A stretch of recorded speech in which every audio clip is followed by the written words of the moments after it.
everyone. I am very thankful to OrthoTV for giving me opportunity to connect with you guys. So today we are going to talk about special test for hip joint. So let's begin. We'll see the Bryant triangle now. So imagine this is the patient lying down. First we'll palpate the ASIs and then the greater trochanter. Then we'll draw a one line. Then we'll draw another two lines perpendicular from that 2 points and form a triangle. So this is Bryant's triangle. Now we'll calculate the distance of this dotted line and we'll compare it to the another healthy side.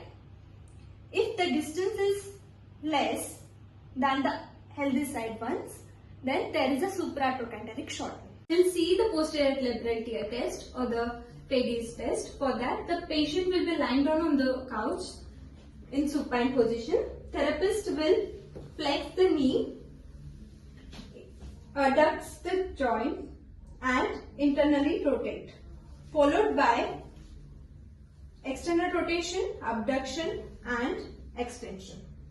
The positive sign is drawing pain and the provocation of the symptoms with or without click. It indicates the posterior inferior impingement or anterior instability of the hip joint or the posterior labral tear. We'll see limb length discrepancy now. For that, we will measure the limb length of the both legs to compare. There are three types of limb length, like apparent, true and the segmental.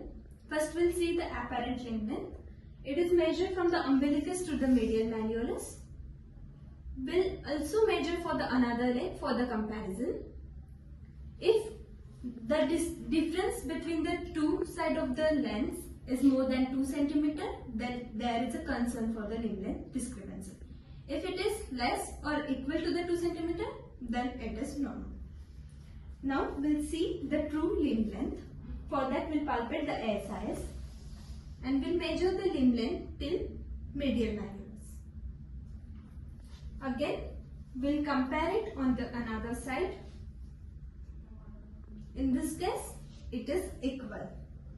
Now we'll see the segmental limb length. For that, we'll first measure the distance from the ASIs to the greater trochanter. Then we'll note it down. Then again, measure the distance from greater trochanter to the medial epicondyle. Then we'll measure the distance from medial epicondyle to the medial malleolus. We'll do same for the another side. We'll measure the distance from ASIs to the greater trochanter. Then measure the distance from greater trochanter to the medial epicondyle. Then medial epicondyle to the medial malleolus. And we'll compare it. We'll see the Ellis test now. It is for the rectus femoris tightness. So patient will be lying prone on the couch. Therapist will slightly bend the knee. We'll see the lift off of the pelvis while bending the knee. If it is lifting off, then the rectus femoris tightness is present. So we'll see the test for the iliopsoas and rectus femoris tightness. The test name is Thomas test. For that, the patient will be lying down on the bed with both legs hanging down from the knee. Therapist will ask patient to take the leg from the knee to chest by his hand. We'll check for the thigh lift. If there is a thigh lift on the opposite leg, then the iliopsoas is positive. We also check for the knee extension. If the knee is extended more, then the rectus femoris is tight. Now we'll see the test for posterior labral tear test or FADIR test. For that, patient will be lying down on the couch. Therapist will move the affected leg to flexion, adduction and internal rotation, followed by external rotation, abduction and extension. Positive sign is growing pain or provocation of symptoms with or without click. It indicates the posterior inferior instability. Now we'll see the test for hamstring tightness. The test name is 1990 test. For that, the patient will be lying down supine on the bed. The patient's leg will be flexed 90 degree from hip, also 90 degree from the knee. The therapist will slowly extend the knee joint and check for the angle. The angle from the hip to knee should be less than 20 degree. If it is more than 20 degree, like we can see in this case, the test is positive. We'll see the Trendelenburg sign here. So for that, the patient will be standing. If the patient has balance issue, he or she can stand with the support. So first we'll palpate the PSIs. Here I have marked the PSIs.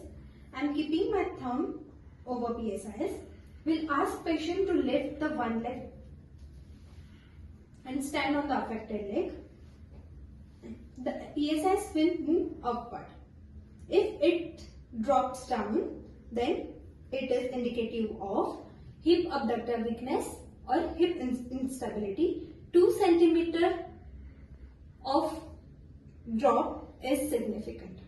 We'll see the anterior labral tear test.